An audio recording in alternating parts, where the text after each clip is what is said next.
Why don't we start with France? What's happening with Macron and the situation in France?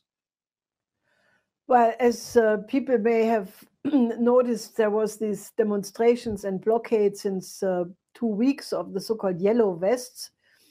Now, this led to some significant violence in Paris, with the Arc de Triomphe, being attacked and many cars being smashed and windows.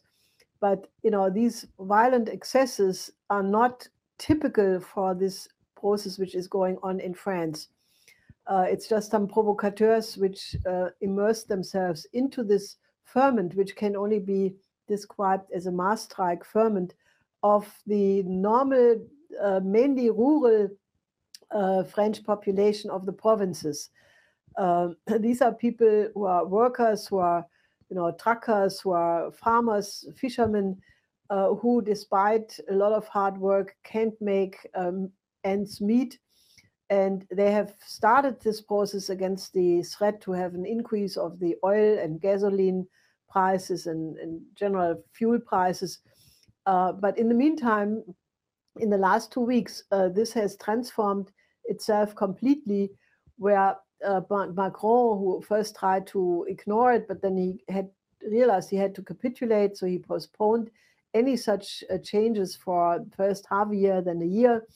But this did not stop this process at all, because in the meantime, those people demonstrating, which are supported by 80% of the Frenchmen, they started to realize that there is a much more fundamental question, namely, where is society going?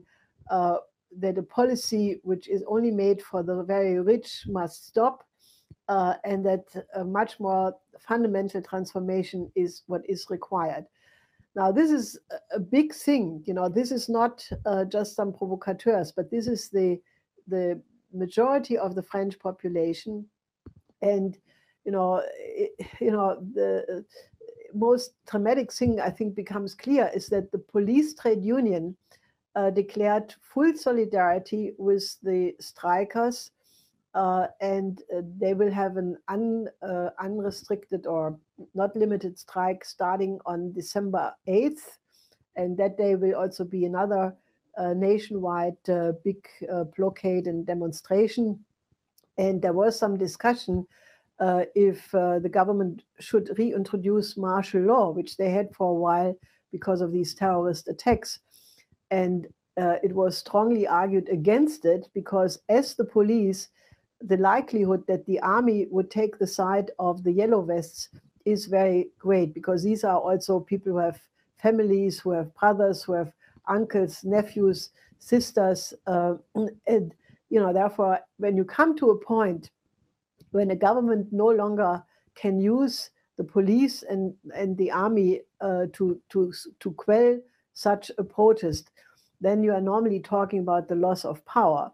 Now, we're obviously not yet completely at that point, but this is in the air.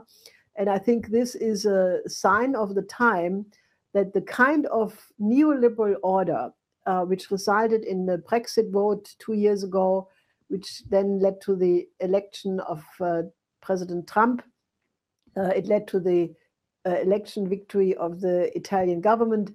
And now it obviously has reached France. It's already going into Belgium.